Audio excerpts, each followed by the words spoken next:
Hello to all of you. Last lecture में हमने discuss किया था एंटी फेरोमैग्नेटिक और फेरोमैग्नेटिक सब्सटेंसेस का कॉम्प्लेक्स बिहेवियर। उसके लिए हमने कर्व्स जो हैं वो ड्रॉ की थी और बाद में उन कर्व्स को एक्सप्लेन करने की कोशिश की थी मैग्नेटिक फील्ड स्ट्रेंथ और टेम्परेचर के दो फैक्टर्स को मिलाकर। आज हम डिस्कस कर रहे हैं हमारा बहुत ही ज्यादा इंपॉर्टेंट टॉपिक जो है orbital contribution to the magnetic movement. इस टॉपिक को हम एक और नाम से भी पढ़ते हैं quenching of the magnetic movement. तो ये टॉपिक जो है वो एग्जामिनेशन पॉइंट ऑफ व्यू से बहुत ही इंपॉर्टेंट है और काफी बार पेपर के अंदर जो है वो पूछ लिया जाता है। तो इस टॉपिक को आज हम डिटेल में डिस्कस करेंगे और देखेंगे कि ऑर्बिटल कंट्रीब्यूशन या क्वेंचिंग का जो कंसेप्ट है वो कहां से आया। तो इसके लिए मैं आपको थोड़ा सा पहले याद दिलवाना चाहता हूं, हमने कुछ दिन पहले एक लेक्चर यहाँ पे अटेंड किया था जो लेक्चर था हमारा कैलकुलेशन ऑफ मैग्नेटिक मूवमेंट्स का। अब इस लेक्चर के अंदर मैंने आपको ये बताया था कि जो हमारे पास मैग्नेटिक मूवमेंट्स होती हैं किसी भी एलिमेंट की, उनको कैलकुलेट करने के लिए हमारे पास तीन फॉर्मूलाज हैं, that is spin only formula, spin orbit formula और स्पिन ऑर्बिट कपलिंग फॉर्मूला। अब अगर आपने यहाँ पे ध्यान से सुना हो तो पहले वाले के अंदर मैंने जो है वो सिर्फ इलेक्ट्रॉन की स्पिन कंसीडर की थी और वो भी हमारे अनपेयर्ड इलेक्ट्रॉन्स की।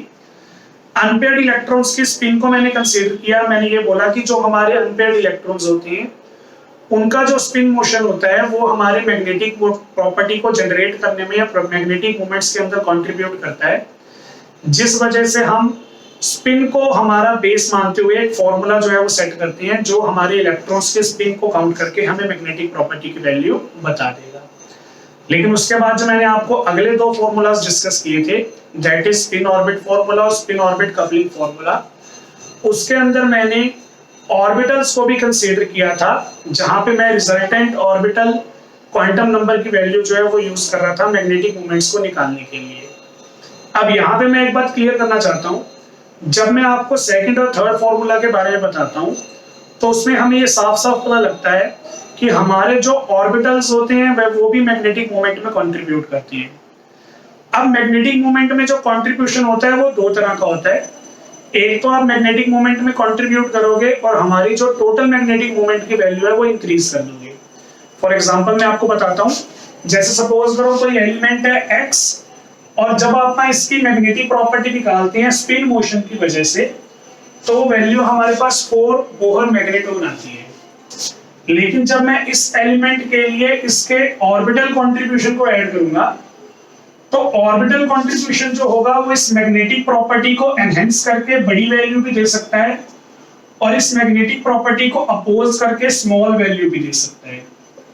मतलब जो हमारे ऑर्बिटल्स होते हैं वो जब भी अपनी मैग्नेटिक प्रॉपर्टी के अंदर कुछ भी कंट्रीब्यूशन शो करते हैं तो उस कंट्रीब्यूशन से हमारे टोटल मैग्नेटिक प्रॉपर्टी की वैल्यू जो है वो इंक्रीज भी हो सकती है और डिक्रीज भी हो सकती है। अब क्योंकि यहाँ पे हम बात कर रहे हैं quenching of magnetic movement, quenching word को यहाँ पे यूज किया जाता है जिसका मीनिंग होता है काटना। तो जब आप किसी चीज को काटते हो, कट करते हो, वो चीज जो है वो छोटी हो जाती है। छोटी होने का मतलब है उसकी लेंथ जो है वो डिक्रीज होगी। तो सेम कंसेप्ट हमारे पास यहाँ पे है। हमने ये ऑब्जर्व किया कि जब हम हमारे इलेक्ट्रॉन्स की या हमारे किसी भी सब्सटेंसेस की मैग्नेटिक प्रॉपर्टी को कैलकुलेट करने के लिए इलेक्ट्रॉन स्पिन के साथ साथ ऑर्बिटल मोशन को भी कंट्रीब्यूट करवाते हैं, ऑर्बिटल मोशन को भी इन्वॉल्व करते हैं, तो हमारी जो मैग्नेटिक मोमेंट की वैल्यूज होती हैं वो क्वेंच हो जाती हैं, वो डिक्रीज हो जाती हैं। तो उस डिक्रीज के बारे में हमें बात करना है। हमें ये बताना है कि कौन कौन से एलिमेंट्स के अंदर ऑर्बिटल कंट्रीब्यूशन प्रेजेंट होता है और जिन जिन एलिमेंट्स के अंदर ऑर्बिटल कंट्रीब्यूशन प्रेजेंट होगा वहां पे हमें मैग्नेटिक मोमेंट की वैल्यूज जो है वो क्वेंच्ड मिलेंगी।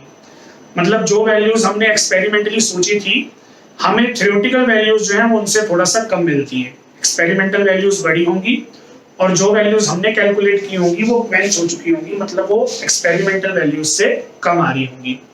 तो calculate magnetic moments are less than the experimental magnetic moments, ऐसा किन किन एलिमेंट्स के लिए होता है वो हमें इस टॉपिक के अंदर कवर करना है। अब यहाँ पे बेसिकली हमने दो टाइप के कॉम्प्लेक्सेस पढ़े थे, टेट्राहेड्रल कोऑर्डिनेशन नंबर 4 और ऑक्टाहेड्रल कोऑर्डिनेशन नंबर 6। ऑक्टाहेड्रल के अंदर भी हमने दो टाइप के पढ़े थे, हाई स्पिन और लो स्पिन। तो बेसिकली हमारे पास 3 टेबल्स बनेंगी, हमें उन सभी के अंदर डिफरेंट डी कॉन्फ़िगरेशंस को चेक करना है, D1 से D9, और ये पता करना है कि कौन कौन सी कॉन्फ़िगरेशन कंट्रीब्यूट करेगी और कौन कौन सी जो कॉन्फ़िगरेशन है वो कंट्रीब्यूट नहीं करेगी। तो इन सब बातों के बारे में पता करेंगे, लेकिन अभी यहाँ पे मेन बात सबसे पहले ये आती है कि हमें सबसे पहली बात तो यही पता चली कि हमारे किसी भी एलिमेंट का या किसी भी सब्सटेंस का जो मैग्नेटिक मूवमेंट होता है वो एक्चुअल पे दो मोशंस पे डिपेंडेंट होता है। एक तो स्पिन मोशन ऑफ इलेक्ट्रॉन और एक हमारा ऑर्बिटल मोशन ऑफ इलेक्ट्रॉन। तो दो टाइप के मूवमेंट्स पे डिपेंड करता है, दो टाइप के मोशंस पे डिपेंड करता है। तो कोई भी सब्सटेंस है उसका मैग्नेटिक मूवमेंट जो है वो इन दो फैक्टर्स पे डिपेंडेंट है। अब यहाँ पे हमारे पास जो स्पिन मोशन की वजह से मैग्नेटिक मूवमेंट आता है, स्पिन मोशन की वजह से जो मैग्नेटिक मूवमेंट आएगा वो हमारा एक्सटर्नल एनवायरनमेंट के अकॉर्डिंग इंडिपेंडेंट होगा। मतलब हमारे पास एक मेटल है, वो मेटल हमारे पास फ्री स्टेट में प्रेजेंट है। फिर अगला केस ये आता है कि हमारे पास जो ये मेटल आयन था, इस मेटल आयन पे कुछ लिगेंड्स अटैक कर देते हैं और कॉम्प्लेक्स बना लेते हैं। कॉम्प्लेक्स बनाने का मतलब है कि हमारा मेटल आयन जो है वो कंबाइंड स्टेट में आ गया, उसका जो आसपास का एनवायरनमेंट था वो चेंज हो गया। पहले वो फ्री स्टेट में था, अलग एनवायरनमेंट में था, अब वो कंबाइंड स्टेट में आ गया, वो अलग एनवायरनमेंट में है। तो हमने ये ऑब्जर्व किया कि जो हमारा स्पिन मोशन की वजह से मैग्नेटिक मोमेंट प्रोड्यूस होता है वो एक्सटर्नल एनवायरनमेंट के इंडिपेंडेंट है। मतलब मैटर नहीं करता कि आपका जो मेटल है वो फ्री स्टेट में है, कंबाइंड स्टेट में है। जितना कंट्रीब्यूशन हमें इलेक्ट्रॉन्स की स्पिन का फ्री स्टेट में मिलता है, उतना ही कंट्रीब्यूशन हमें इलेक्ट्रॉन्स की स्पिन का कंबाइंड स्टेट के अंदर भी मिलेगा। तो जो हमारा स्पिन मोशन की वजह से मैग्नेटिक मूवमेंट होता है वो एक्सटर्नल एनवायरनमेंट पे डिपेंडेंट नहीं है। हमारा मेटल आयन फ्री है, केमिकल प्रॉपर्टी शो कर रहा है, उससे कोई मतलब नहीं है। उसने अपना जितना कंट्रीब्यूशन देना है, जितनी मैग्नेटिक मूवमेंट की वैल्यू शो करनी है वो उतनी करेगा ही करेगा। लेकिन ये सेम केस हमारे पास ऑर्बिटल कंट्रीब्यूशन या ऑर्बिटल मोशन के अंदर नहीं होता। जो हमारे इलेक्ट्रॉन्स की ऑर्बिटल मोशन होती है, ऑर्बिटल मोशन की वजह से जो भी मैग्नेटिक मूवमेंट जनरेट होता है, ये मैग्नेटिक मूवमेंट एक्सटर्नल एनवायरनमेंट्स पे डिपेंड करते हैं। अगर हम हमारे मेटल का एक्सटर्नल एनवायरनमेंट चेंज करते हैं, एक्सटर्नल एनवायरनमेंट चेंज करने की वजह से ऑर्बिटल मोशन का जो कंट्रीब्यूशन होता है वो चेंज हो जाता है। अब कैसे चेंज हो जाता है वो मैं आपको यहाँ पे बताता हूँ। जैसे मैंने अभी एग्जांपल लिया कि हमारे पास सपोज करो हमारा मेटल आयन है जो फ्री स्टेट में प्रेजेंट है। अगर हमारा मेटल आयन फ्री स्टेट में प्रेजेंट है तो इस टाइम ये अलग एनवायरनमेंट में है और इसके अंदर हमें ऑर्बिटल मोशन की वजह से जो मैग्नेटिक मोमेंट की वैल्यू मिलेगी वो अलग मिलेगी। अब यहाँ पे क्या हुआ, लिगेंड्स ने जो है वो अटैक किया। मैं 6 लिगेंड्स का अटैक करवा रहा हूँ। सपोज करो मैं ऑक्टाहेड्रल कॉम्प्लेक्स बना रहा हूँ और ऑक्टाहेड्रल कॉम्प्लेक्स बनाने के लिए हमारे 6 लिगेंड जो है वो अटैक करेंगे। अब जब यहाँ पे 6 लिगेंड्स अटैक करते हैं ऑक्टाहेड्रल कॉम्प्लेक्स बनाने के लिए, तो हमें पता है कि जो हमारे डी सबशेल के 5 ऑर्बिटल होते हैं, उन 5 ऑर्बिटल्स की 2 पार्ट्स के अंदर स्प्लिटिंग हो जाती है, जो आपने पहले चैप्टर में बड़ा डिटेल में पढ़ा था क्रिस्टल फील्ड थ्योरी के बारे में। तो यहाँ पे हमारे पास जो 5 डीजेनरेट ऑर्बिटल्स थे, लिगेंड आने की वजह से एक्सटर्नल एनवायरनमेंट चेंज हुआ और एक्सटर्नल एनवायरनमेंट चेंज होने की वजह से हमारे जो 5 डी ऑर्बिटल्स थे वो 2 सेट के अंदर स्प्लिट हो जाती है। अब सबको पता है कि जो ऊपर वाला सेट है उसे हम ईजी सेट बोलते हैं, जिसमें dx2 y2 और dz2 ऑर्बिटल्स होते हैं। नीचे वाला जो हमारा सबसेट है उसे हम T2g बोलते हैं, जिसमें हमारे पास 3 डीजेनरेट ऑर्बिटल्स होते हैं। अब आपने यहाँ पे देखा जो ऑर्बिटल्स होते हैं वो अपना नेचर चेंज कर लेते हैं। फ्री आयन की फॉर्म में 5 ऑर्बिटल्स जो थे वो डीजेनरेट थे, लेकिन जब लिगेंड्स आके अटैच हुए तो यहाँ पे हमारे जो डीजेनरेट ऑर्बिटल्स थे वो दो सेट्स के अंदर स्प्लिट हो गए। अब यहाँ पे आपने देखा कि ऑर्बिटल्स का नेचर जो है वो चेंज हुआ, डीजेनरेट से दो सेट्स में कन्वर्ट हो गए। ऑर्बिटल का नेचर चेंज होने की वजह से जो इनका कंट्रीब्यूशन होता है मैग्नेटिक मोमेंट का, वो एक्सटर्नल फैक्टर्स पे डिपेंड करने लग जाता है, फिर वो अलग अलग कंट्रीब्यूट करते हैं। तो हमने यहाँ पे स्पिन मोशन की बात तो पहले ही खत्म कर दी कि स्पिन मोशन जो है वो एक्सटर्नल फैक्टर्स पे डिपेंडेंट ही नहीं होता, उसके लिए आसपास क्या हो रहा है उसको कोई फर्क नहीं है, उसने जो प्रॉपर्टी शो करनी है वो करेगा ही करेगा। लेकिन हमारा जो ऑर्बिटल मोशन होता है वो डिपेंडेंट होता है। हमने देखा कि एक्सटर्नल एनवायरनमेंट चेंज करने पे ऑर्बिटल्स जो होते हैं उनकी स्टेट चेंज हो जाती है, इसलिए उनकी मैग्नेटिक प्रॉपर्टी में कंट्रीब्यूशन भी चेंज हो जाती है। तो यहाँ पे मैं आपको एक्सप्लेन करता हूँ कि जो हमारे ऑर्बिटल्स होते हैं उनकी कंट्रीब्यूशन को हम कैसे डिफाइन करेंगे। अब क्योंकि मैं यहाँ पे मेनली कॉम्प्लेक्सेस की बात कर रहा हूँ, और कॉम्प्लेक्सेस के लिए मैंने आपको बता दिया कि जो हमारे ऑर्बिटल्स थे डी ऑर्बिटल्स, वो हमने दो पार्ट्स के अंदर स्प्लिट कर दिए हैं, Eg और T2g। Eg के अंदर है हमारे पास dx2 y2 और dz2, T2g के अंदर है dxy dyz और dzx। अब इसके अंदर देखो, इन ऑर्बिटल्स में से मैग्नेटिक मोमेंट में कौन सा ऑर्बिटल कंट्रीब्यूट करेगा, इसके लिए हमारे पास दो कंडीशंस हैं। पहली कंडीशन ये है, वो सेट हमारा ऑर्बिटल मोशन में कंट्रीब्यूट करेगा जिसमें ऑर्बिटल्स की सेम एनर्जी होगी, यानी कि जिसमें हमारे ऑर्बिटल्स डीजेनरेट होंगे, पहली कंडीशन। और दूसरी कंडीशन ये होती है कि जो हमारे सेम सेट के डीजेनरेट ऑर्बिटल्स हैं वो आपस में इंटरकन्वर्टिबल होने चाहिए। मतलब एक ऑर्बिटल को मैं किसी भी तरह से रोटेट करके, प्लेन चेंज करके दूसरे ऑर्बिटल के अंदर कन्वर्ट कर सकता हूं, उसको दूसरे ऑर्बिटल जैसा बना सकता हूं। तो हमें ये दो कंडीशंस फॉलो करवानी होती है। ये यहाँ पे जो मैंने टोटल आपको 5d ऑर्बिटल शो किए दो सेट्स के अंदर, इनमें से जौन सा सेट ये दो कंडीशंस मानेगा वो ऑर्बिटल कंट्रीब्यूशन शो करेगा। हो सकता है कि दोनों के दोनों मान लें, हो सकता है दोनों में से कोई एक माने, तो उसके बारे में हम चेक करते हैं। अब यहाँ पे dx2 माइनस y2 की हमारे पास शेप होती है ये, और dz2 की हमारे पास शेप होती है ये। और अगर आपको फर्स्ट चैप्टर थोड़ा सा याद हो तो मैंने आपको फर्स्ट चैप्टर में ये बताया था कि हमारा जो dz2 ऑर्बिटल होता है वो एक्चुअल में दिखने में ऐसा होता है। z एक्सिस पे एक बड़ा लोब होता है और x एक्सिस पे और y एक्सिस पे दो छोटे छोटे लोब होते हैं जो फैन की तरह घूम रहे हैं, और क्योंकि वो फैन की तरह घूम रहे हैं इसलिए हमें ये रिंग जो है वो शो होती है। तो आप यहाँ पे ये देखो, जो dx2 y2 है उसके अंदर हमारे पास टोटल 2 डंबल्स हैं, और जो dz2 है उसके अंदर हमारे पास 3 डंबल हैं। तो मैं दोनों को आपस में इंटर कन्वर्ट कर ही नहीं सकता, क्योंकि मैं एक नया डंबल जो है वो प्रोड्यूस नहीं कर सकता। तो माना कि ये दोनों हमारे पास डीजेनरेट थे, पहली कंडीशन जो है वो सेटिस्फाई हो गई थी, लेकिन dx2 माइनस y2 और dz2 जो होते हैं वो आपस में इंटर कन्वर्टिबल नहीं होते। जो दो कंडीशंस थी हमारी, जिन कंडीशंस पे हमने ये बताना था कि मैग्नेटिक मोमेंट में कंट्रीब्यूशन होगा या नहीं होगा, उन दो कंडीशंस में से एक कंडीशन जो है वो हमारा Eg सेट फॉलो नहीं करता। और क्योंकि हमारा Eg सेट एक कंडीशन फॉलो नहीं करता, इसलिए Eg सेट हमारा ऑर्बिटल मोशन की वजह से जो मैग्नेटिक मोमेंट प्रोड्यूस होता है उसमें कंट्रीब्यूट नहीं करेगा। तो ये चीज आपको यहाँ पे पहली पता लगी। Eg सेट जो होता है हमारा, Eg सेट के अंदर जो दो ऑर्बिटल्स आ रहे होते हैं उनके अंदर आप इलेक्ट्रॉन फिल करो या ना करो, वो हमारे ऑर्बिटल मोशन के अंदर या ऑर्बिटल मोशन की वजह से मैग्नेटिक मोमेंट के अंदर कंट्रीब्यूट नहीं करते। अब आ जाते हैं हमारे अगले सेट पे। अगला सेट है हमारा T2g। फिर से इसमें 3 ऑर्बिटल आ रहे हैं, तीनों के तीनों सेम एनर्जी के हैं, तो इसका मतलब डीजेनरेट है, पहली कंडीशन जो है वो सेटिस्फाई होगी।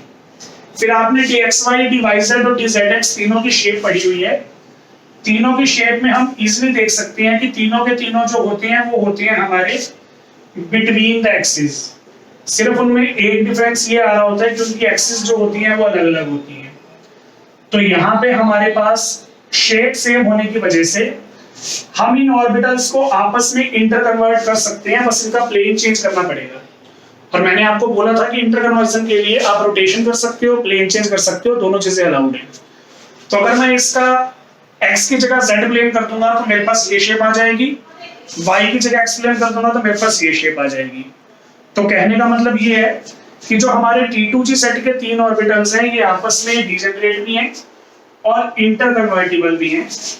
क्योंकि ये दोनों कंडीशंस को सेटिस्फाई करते हैं, इसलिए T2G सेट जो होता है हमारा, उसका ऑर्बिटल मोशन जो है वो मैग्नेटिक मूवमेंट के अंदर कंट्रीब्यूट करेगा। तो ये हमारे पास हमारी कंट्रीब्यूशन जो है वो शो करेगा मैग्नेटिक मूवमेंट के अंदर। अब ये हमारे पास हमारा केस हो गया। तो यहां पे हमने सीखा क्या, मैं आपको मोटी मोटी बात बता देता हूं। सबसे पहले हमने ये बोला कि जो मैग्नेटिक मोमेंट की वैल्यू होती है वो दो फैक्टर्स पे डिपेंड करती है। वो इलेक्ट्रॉन के स्पिन मोशन पे भी डिपेंडेंट होती है और ऑर्बिटल मोशन पे भी डिपेंडेंट होती है। जो हमारे इलेक्ट्रॉन्स का स्पिन मोशन होता है, स्पिन मोशन जो होता है वो एक्सटर्नल एनवायरनमेंट के इंडिपेंडेंट होता है। तो हमारा मेटल आयन जो है वो फ्री स्टेट में है, कंबाइंड स्टेट में है, मैटर नहीं करता। स्पिन मोशन ने जितना कंट्रीब्यूशन शो करना था वो उतना ही करेगा, ना उससे कम ना उससे ज्यादा। अब इसके मुकाबले में अगर मैं ऑर्बिटल मोशन की बात करता हूं तो ऑर्बिटल मोशन जो होता है वो एक्सटर्नल एनवायरमेंटल फैक्टर से इफेक्ट होता है। क्योंकि हमने देखा जब हमारे पास मेटल फ्री स्टेट में होता है तो उसके पांचों डी ऑर्बिटल्स डीजनरेट होते हैं। लेकिन जब हमारा मेटल डी ऑर्बिटल लिगेंड्स को अप्रोच करता है या लिगेंड मेटल को अप्रोच करते हैं तो केमिकल एनवायरनमेंट चेंज होता है, जिसकी वजह से हमारे जो डी ऑर्बिटल्स होते हैं वो डिफरेंट एनर्जीज की हो जाती हैं। अब इन डिफरेंट एनर्जीज के अंदर मैंने आपको एक मेन बात बता दी, जो हमारे पास हमारे डी ऑर्बिटल के दो सबसेट बने थे, ईजी सेट और T2G सेट। उसमें से ईजी सेट जो है वो कंट्रीब्यूट नहीं करेगा मैग्नेटिक मोमेंट में, T2G सेट कंट्रीब्यूट करेगा। अब T2G सेट के अंदर मेरे पास कौन कौन सी इलेक्ट्रॉनिक कॉन्फ़िगरेशन पॉसिबल है?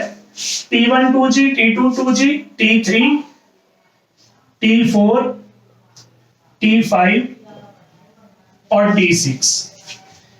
T2G सेट के अंदर ये वाली इलेक्ट्रॉनिक कॉन्फ़िगरेशंस पॉसिबल हैं। इनमें से भी हमारे पास ये वाली कॉन्फ़िगरेशन और ये वाली कॉन्फ़िगरेशन जो होती है वो ऑर्बिटल मोशन में कंट्रीब्यूट नहीं करती। कौन कौन सी कॉन्फ़िगरेशंस हैं ये? Half field configuration T2G set की और fully field configuration T2G set की। तो ये दो कॉन्फ़िगरेशंस भी हमारी कंट्रीब्यूट नहीं करती। ये इसलिए कंट्रीब्यूट नहीं करती क्योंकि यहाँ पे ऑर्बिटल मोशन से रिलेटेड एक और रूल हमें ऐड करना पड़ता है। वो तीसरा रूल हमारा ये था कि जब भी हम यहाँ पे शो करेंगे मैग्नेटिक मोमेंट की वैल्यू ऑर्बिटल कंट्रीब्यूशन से, तो हमारे जो इलेक्ट्रॉन्स होते हैं उनकी स्पिन चेंज नहीं होनी चाहिए, उनकी स्पिन चेंज नहीं होनी चाहिए। अब यहां पे देखो क्या होगा, अगर मैं T6 की बात करूं तो वहां पे तो कहानी खत्म ही हो गई, क्योंकि सारे इलेक्ट्रॉन्स हमारे पेयर्ड हो जाएंगे। पेयर्ड होने से जो हमारी मैग्नेटिक मोमेंट्स होती हैं वो कैंसिल हो जाती हैं। तो तीनों जगह पे मैग्नेटिक मोमेंट्स कैंसिल हो जाएंगी, मैग्नेटिक प्रॉपर्टी शो ही नहीं होगी।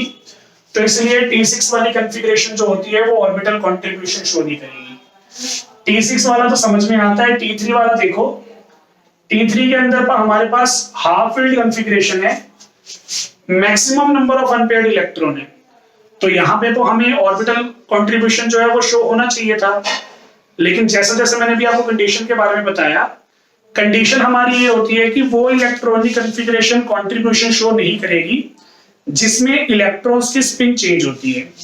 अब जब मैं मैग्नेटिक प्रॉपर्टी शो करने के लिए इलेक्ट्रॉन्स को जंप करवाऊंगा तो आप देखो हर एक ऑर्बिटल में एक इलेक्ट्रॉन प्रेजेंट है, और जब भी मैं इलेक्ट्रॉन को जंप करवाऊंगा वो दूसरे ऑर्बिटल में जाएगा तो उसको पेयरिंग करनी पड़ेगी, और पेयरिंग करने के लिए उसको स्पिन चेंज करनी पड़ेगी।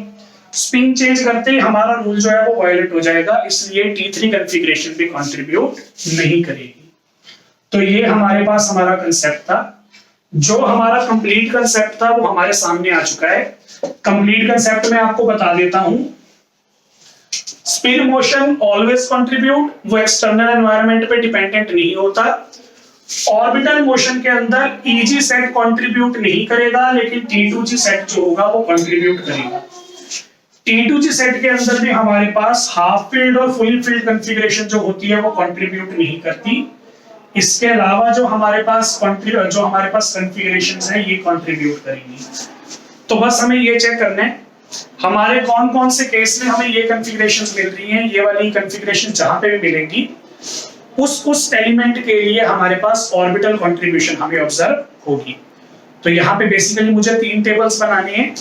3 टेबल्स हमारे बनेंगे, ऑक्टाहेड्रल के 2 टेबल बनेंगे और टेट्राहेड्रल का 1 टेबल बनेगा। ऑक्टाहेड्रल के 2 टेबल इसलिए बनेंगे क्योंकि वो हाई स्पिन भी बनाते हैं, लो स्पिन भी बनाते हैं।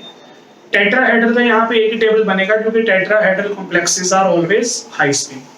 तो इन सब बातों को ध्यान रखते हुए हम जो यहाँ पे ऑर्बिटल कंट्रीब्यूशन का टेबल है वो बनाना स्टार्ट करते हैं। तो यहाँ पे देखो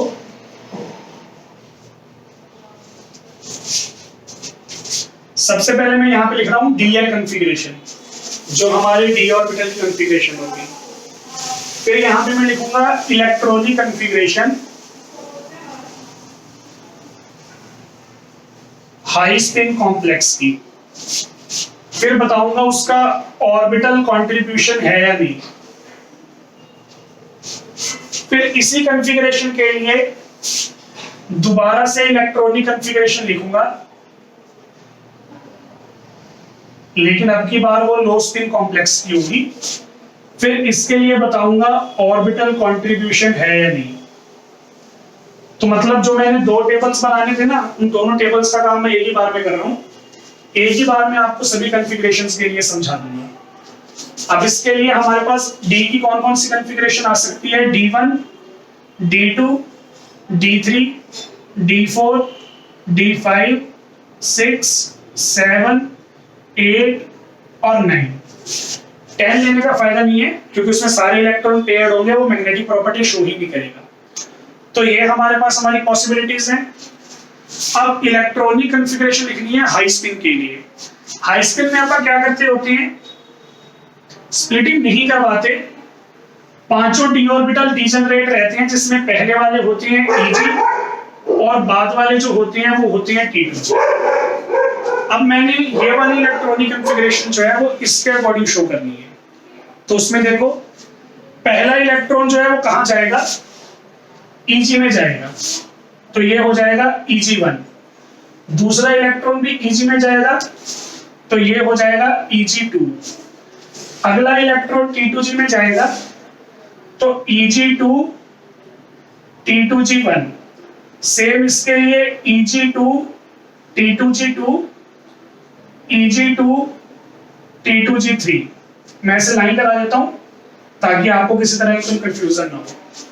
तो मैंने 5 इलेक्ट्रॉन फिल कर दिए, उसके लिए मेरे पास कॉन्फ़िगरेशंस आ गई हैं ये वाली। अब आगे देखते हैं T6 के लिए हमारे पास क्या होगा।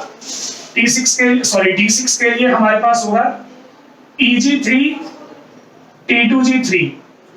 D7 के लिए Eg4 T2G3। अब उसके बाद जितने भी इलेक्ट्रॉन भरे जाएंगे वो T2G में भरे जाएंगे। तो D8 के लिए Eg4 T2G4 और D9 के लिए Eg4 T2G5। तो ये हमारे पास हमारी इलेक्ट्रॉनिक कॉन्फ़िगरेशंस आ गई हैं हाई स्पिन कॉम्प्लेक्स के लिए। अब मुझे इनके लिए ऑर्बिटल कंट्रीब्यूशन की वैल्यू लिखनी है। यहाँ पे आपको सारी कहानी समझ में आ जाएगी, आपके लिए टॉपिक बिल्कुल आसान हो जाएगा। बस आप मेरी बातों को याद रखो, जो बातें मैं आपको इस टाइम बोल के बता रहा हूं। क्या बातें हैं वो, जो मैंने पहले बोली है वही रिपीट कर रहा हूं, कोई नई बात नहीं है। Eg और T2G में से Eg कंट्रीब्यूट नहीं करता, T2G कंट्रीब्यूट करता है। T2G की हाफ फील्ड और फुली फील्ड कॉन्फ़िगरेशन कंट्रीब्यूट नहीं करती। बस इतनी सी बात थी, खत्म हो गई। शुरू करते हैं। Eg कंट्रीब्यूट नहीं करता तो ऑर्बिटल कंट्रीब्यूशन आएगा नहीं। D1 कॉन्फ़िगरेशन में ऑर्बिटल कंट्रीब्यूट नहीं करते, यहां पे क्वेंचिंग नहीं होगी। E कंट्रीब्यूट नहीं करता, फिर से नहीं। अब यहाँ पे Eg को तो अपने को देखना ही नहीं है क्योंकि वो कंट्रीब्यूट नहीं करता। T2G के अंदर 1 कॉन्फ़िगरेशन आ रही है तो ये अलाउड होती है, इसलिए यहाँ पे कंट्रीब्यूशन होगी। फिर Eg को फिर भी देखना, T2G में 2 इलेक्ट्रॉन आ रहे हैं, यहाँ पे भी कंट्रीब्यूशन होगी। अब यहाँ पे Eg को अपन ने देखना नहीं होता, T2G की हाफ फील्ड कॉन्फ़िगरेशन है, हाफ फील्ड कॉन्फ़िगरेशन कंट्रीब्यूट नहीं करती है, तो यहाँ पे नो। अब यहाँ पे Eg को देखना नहीं है, ये भी हाफ फील्ड है, तो नो। Eg को देखना नहीं है, ये भी हाफ फील्ड है, नो। अब यहाँ पे इन दोनों में हाफ फील्ड या फुली फील्ड कॉन्फ़िगरेशन नहीं आ रही, तो ये कॉन्फ़िगरेशंस कंट्रीब्यूट करेंगे। तो मतलब जब आप ऑक्टाहेड्रल कॉम्प्लेक्स बनाओगे, ऑक्टाहेड्रल कॉम्प्लेक्स अगर आप हाई स्पिन बना रहे हो, हाई स्पिन वाले ऑक्टाहेड्रल कॉम्प्लेक्स जिसमें मेटल की configuration D3, D4, D8, D9 होगी, उन कॉन्फ़िगरेशंस के अंदर आपको ऑर्बिटल कंट्रीब्यूशन शो होगा, और ऑर्बिटल कंट्रीब्यूशन शो होने की वजह से वहां पे क्वेंचिंग ऑफ मैग्नेटिक मूवमेंट होगा, जो कि हमारी हेडिंग थी। तो इन चार कॉन्फ़िगरेशंस के अंदर हमें क्वेंचिंग ऑब्जर्व होती है, जो हमारा ऑर्बिटल कंट्रीब्यूशन है वो ऑब्जर्व होता है, इसके अलावा किसी कॉन्फ़िगरेशन में शो नहीं होता। और ये मैं बार बार बोल रहा हूँ कि ये मैंने आपको करवाया है हाई स्पिन कॉम्प्लेक्स के लिए। लो स्पिन भी देख लेते हैं। अब लो स्पिन में हमारे पास क्या होता है, लो स्पिन में हमारे पास स्प्लिटिंग हो जाती है। स्प्लिटिंग होने से Eg ऊपर, T2G नीचे, और पहले T2G वाले भरेंगे फिर Eg वाले भरेंगे। तो हमारे पास यहाँ पे इलेक्ट्रॉनिक कॉन्फ़िगरेशंस देखो क्या आएंगी, T2G1, T2G2, T2G3। अब क्योंकि स्प्लिटिंग हो चुकी है तो चौथा इलेक्ट्रॉन भी यहीं आएगा, T2G4, T2G5, T2G6। अब देखो T2G के अंदर 6 इलेक्ट्रॉन आ चुके हैं, तो T2G सब शेल तो हमारा फिल हो गया ना। अब लो एनर्जी वाला फिल हो गया, तो अब किसको भरना स्टार्ट करेंगे, हाई एनर्जी वाले को। तो यहाँ पे T6-2G, Eg1, T6-2G, Eg2, T6-2G, Eg3। तो इन सभी कॉन्फ़िगरेशंस के लिए मैंने इलेक्ट्रॉनिक कॉन्फ़िगरेशन लिख ली। अब 1 वाला कंट्रीब्यूट करता है, 2 वाला कंट्रीब्यूट करता है, 3 वाले कंट्रीब्यूट नहीं करते, हाफ फील्ड है, 4 वाला करता है, 5 वाला करता है, 6 वाले फुली फील्ड T2G हैं, कंट्रीब्यूट नहीं करते। अब इन सब के अंदर जो T6 है वो फुली फील्ड है, तो T वाला तो कंट्रीब्यूट करेगा नहीं, Eg वैसे कंट्रीब्यूट नहीं करता, हम पहले बता चुके हैं। तो इनके लिए भी हमारा आंसर क्या आएगा, बहुत बड़ा नो। तो जब हमारा ऑक्टाहेड्रल कॉम्प्लेक्स लो स्पिन होगा, लो स्पिन के अंदर D1, D2, उसके बाद D4 और D5, ये चार कॉन्फ़िगरेशंस जो हैं वो ऑर्बिटल क्वेंचिंग में कंट्रीब्यूट करेगी, बाकी कॉन्फ़िगरेशंस कंट्रीब्यूट नहीं करती हैं। तो ये हमारे पास हमारी ऑर्बिटल कंट्रीब्यूशन की टेबल आ गई है ऑक्टाहेड्रल कॉम्प्लेक्सेस के लिए। अब ये सेम टेबल जो है वो मुझे टेट्राहेड्रल कॉम्प्लेक्सेस के लिए भी बनानी है, तो टेट्राहेड्रल कॉम्प्लेक्सेस के लिए टेबल बनाते हैं। हमारा जो ये वाला टॉपिक है वो लगभग पूरा हो जाएगा। तो टेट्राहेड्रल कॉम्प्लेक्सेस के लिए देखो कॉन्फ़िगरेशन है D1, D2, D3, D4, 5, 6, 7, 8 और 9। अब टेट्राहेड्रल के लिए हम बोलते हैं tetrahedral complexes are always high spin. तो ये अगर हाई स्पिन है तो पांचों को सेम एनर्जी का शो कर दो, लेकिन इस बार पहले जो है वो T2 सेट शो करो, बाद में E सेट शो करेंगे। तो इलेक्ट्रॉन्स को भरना स्टार्ट करो, T21, T22,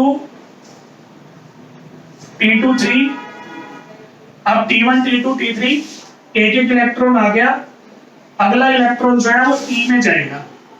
तो T23 E1, T23 E2, T24 E2, T25 E2, T26 E2 और लास्ट में T26 E3।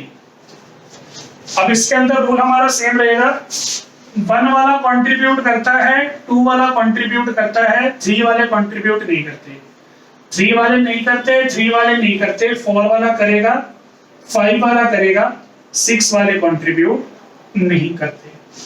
तो ये हमारे पास हमारी टेबल आ जाएगी क्वेंचिंग ऑफ मैग्नेटिक मूवमेंट की फॉर टेट्राहेड्रल कॉम्प्लेक्सेस के लिए। तो ये हमारे पास हमारा टॉपिक था orbital contribution to the magnetic movement का। अब इसके अंदर एक मेन चीज यहाँ पे ये आती है, मेन क्वेश्चन ये आता है कि अगर हमारे पास ऑर्बिटल कंट्रीब्यूशन हो जाएगा तो फिर हम मैग्नेटिक मोमेंट की वैल्यू कैसे निकालेंगे? जब हमारे पास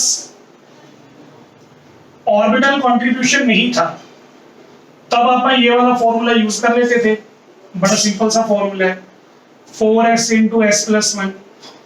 लेकिन जब हमारे पास ये वाला फॉर्मूला काम नहीं करेगा, मतलब जब ऑर्बिटल कंट्रीब्यूशन होगी, तब हमें यहाँ पे नया फॉर्मूला लगाना है, that is mu effective is equal to mu observe 1 - alpha lambda by delta not.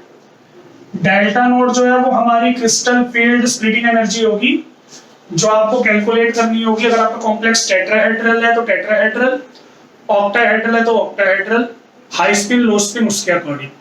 तो ये अपनी CFSE की वैल्यू होगी जो आपने पहले चैप्टर में भी कैलकुलेट की थी, वही वाली वैल्यूज। अल्फा यहाँ पे कांस्टेंट है जिसकी वैल्यू आपको पेपर में गिवन होगी अगर न्यूमेरिकल आएगा। लैम्डा भी हमारा कांस्टेंट है जिसे हम स्पिन कपलिंग कांस्टेंट बोलते हैं, इसकी वैल्यू भी पेपर में गिवन होती है।